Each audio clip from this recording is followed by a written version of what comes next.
这中国最近是咧拍一寡对台湾宣传的节目，艺人欧阳娜娜甲张韶涵是录这个预告片，帮中国来宣传。行政院长苏贞昌回应讲，有一寡人可能是无够了解，或者是有利益的关系。院长是呼吁大家爱团结。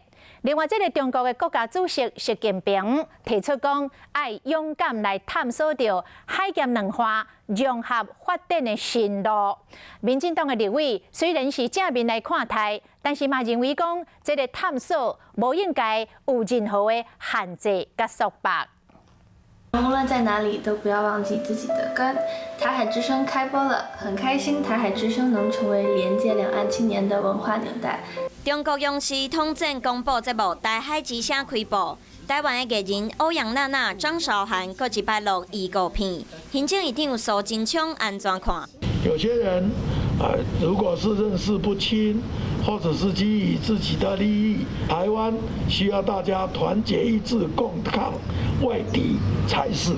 最近，中国国家主席习近平伫福建视察的时，阁提出要找出海峡两岸融合发展的新方法。这件代志，敢是咧表示伊的善意？我还没有听到这句话。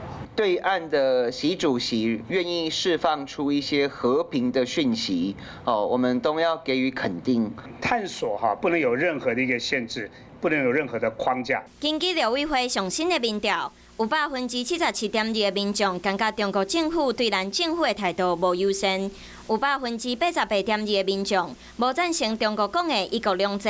不过有81.8%的民众赞成控制疫情了，两岸恢复正常的交流。透过相互尊重、善意理解、务实对话解决问题。